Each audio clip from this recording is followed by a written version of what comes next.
Well. Seems like this whole Dodger demise might have been greatly exaggerated. What's up, everybody? Welcome to a new week and the Monday Dodgers latest for you here on our YouTube channel. Monster weekend for the Blue. They sweep the Padres, get back into first place, and we get to do it all again next weekend. You can always hit me up on Instagram and on X right there at JRodShow. And, of course, like, subscribe, comment.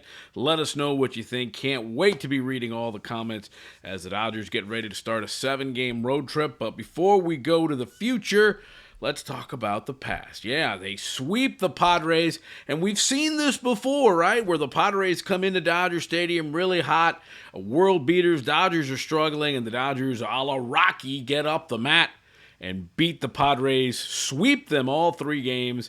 The Dodgers, who at one point were a game out of first place, now find themselves 2 up in the National League West with about 38 games to go. And yeah, next weekend in San Diego, and you know that place is going to be jumping as the Dodgers and Padres will get together for the last time in the regular season. So let's talk about everything that went down. And I think first it begins at the beginning with the starting pitching, right? Kershaw, 6 innings, 1 run, and I think he set the tone. And it's amazing with all the high-priced free agents and all the guys that they have, that it's the old warhorse, right? Clayton Kershaw, who sets the tone in this series. I'm not saying he's a game 1 starter in a postseason series, but I think that's what he brings to the table. 6 innings, 1 run, shut down the Padres, kind of throwing a bunch of junk out there, right? Just curveballs and off-speed pitches, and then throwing that fastball in there when needed.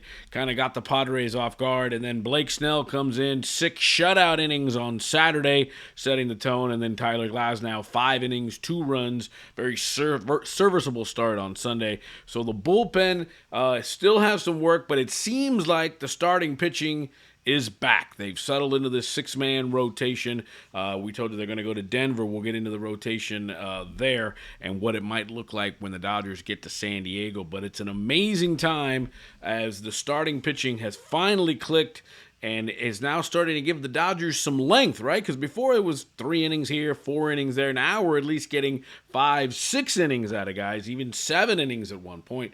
And it's great to see that starting pitching coming together as we get close to the deadline, to the finish line and into the postseason. And again, I can't say it enough. First ballot Hall of Famer, number 22 is going to be in the rafters at Dodger Stadium, and he showed why, setting the pace on Friday night. All right, and the guy who also set the pace, and I thought it was interesting, it was Alex Vessia.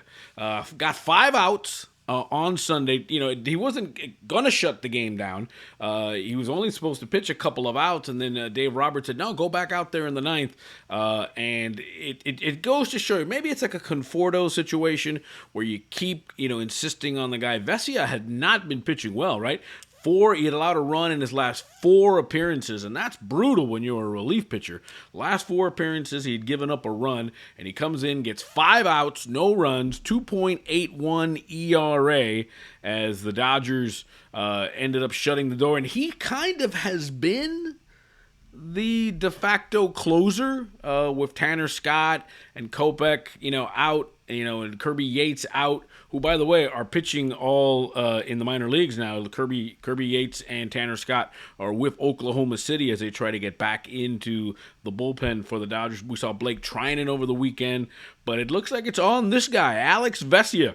2.81 ERA, and when they asked him about it, he said, listen, last year the motto of this Dodger team was they got that dog in them, right? Well, he had that dog in him. We see how emotional he gets, and he got to strike out to end the game, his only strikeout of the game yesterday. But Alex Vessia, I'm still not convinced. I think he is the closer until somebody can show they can't, and maybe nobody can. But that's the only thing that really worries me when you're getting into the really bright lights of October and you're trying to get that last out, because I'll tell you what, the hardest out to get is the last out, especially in a playoff game. And I don't know if Alex Vessia is the guy. I hope I'm wrong. Prove me wrong, big dog. I'd love to hear what you guys think in the comments as well. But Vessia, for now, is that guy. And now we're going to get into an interesting stretch for both the starters and the bullpen because the Dodgers don't have any days off, right? They just finished a kind of an intense series with the Padres, go to Denver for 4, and then go to San Diego for 3. All continuous, 10 straight games. So it'll be interesting to see how the bullpen and the starters shape up as well. And so we want to give Vessia a lot of credit. We want to give the usual suspects who we have been blasting all year, right?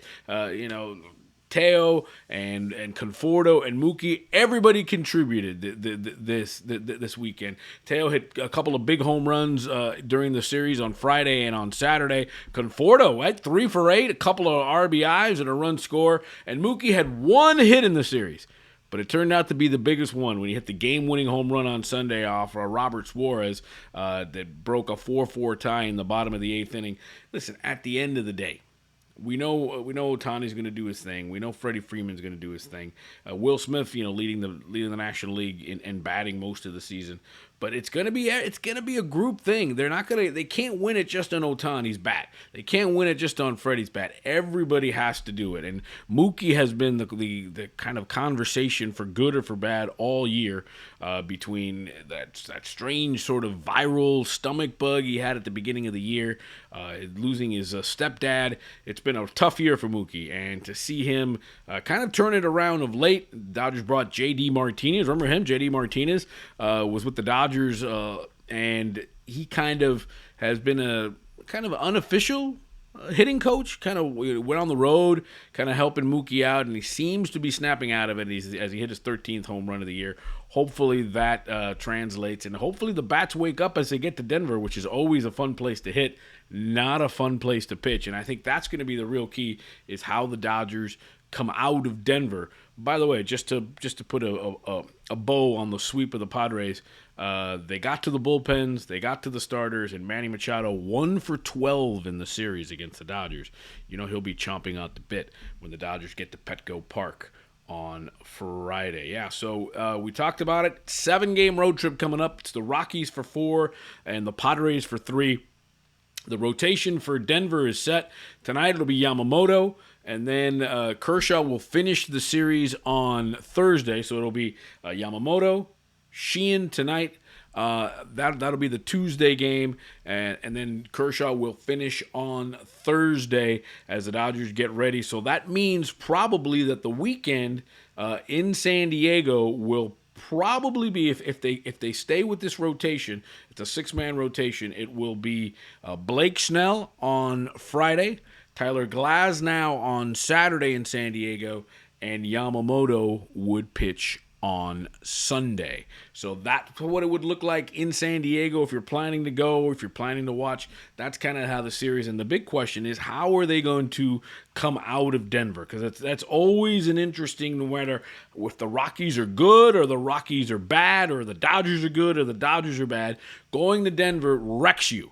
And wrecks you for the next series. So how will the starters manage to pitch in Denver? How will the relievers, how many starters will they use? How many relief pitchers will they use? That's going to be the question mark, and how they come out of it going into San Diego, because we know Kershaw is going to pitch on Thursday, so it'll be Snell on Friday, Glasnow Saturday, and probably Yamamoto on Sunday. That's kind of how this 6-man rotation is looking like as Yamamoto begins the road trip tonight. So an interesting situation. Great to see the Dodgers top of the heap again, 2 games up on the Padres. The rest of the division is pretty much out of gas, as the Giants, Rockies, and Diamondbacks are non-contending teams anymore. So it's the Dodgers and Padres for the West. And the important thing is, not only are the Dodgers sweep the Padres and go back into first place, they've also won the tiebreaker with the Padres. The Dodgers have now won 8 of 10 games against San Diego this year. So if they should finish tied in the National League West at the end of the year, and both teams are going to the playoffs, as a wild card team and as a division winner. The Dodgers would get the nod as the division winner. Right now, they're tied with the Phillies, so it's also about getting that second seed in the National League to not have to play that first week, that 3-game series, and wait for the weekend, and you be the host team in a best-of-5 division series when the weekend comes. So you're trying to avoid playing that 3-game set, that Tuesday, Wednesday, Thursday kind of game action. And you do that by being the top 2 seed, so you have a bye for that wild card series. So still lots to get to, lots of fun. And by the way, the Dodgers still have the Phillies on the schedule. They have the Mariners on the schedule. So it's not going to be an easy September, but it's going to be a fun September as the Dodgers and Giants are still playing. They still have another series with the Rockies. So September is going to be very curious, but this week will be even better as it's 4 in Denver and then 3 in San Diego. And of course, you can always hit me up, X and Instagram right there, J-Rod Show. Love to hear your comments. They did it. All of a sudden, those wild, crazy San Diego fans, I love the memes, right? Hanging the division banner, hanging the championship banner that says in first place for 2 days. Again, Dodgers big brothered the Padres all weekend long, got them in the back seat and said, hey, I'll take it from here, kiddo. We'll see if they can do it again next weekend because you know that's going to be bumping down south in San Diego. I'm Jim Rodriguez. We're here all week. Hit me up on our YouTube channel here, Dodgers Latest. Comments, like, subscribe, share, tell a friend. We love to have you with it. Best time of the year. Dodgers doing their thing. 2 up in the West. And remember, it's always time for Dodger baseball.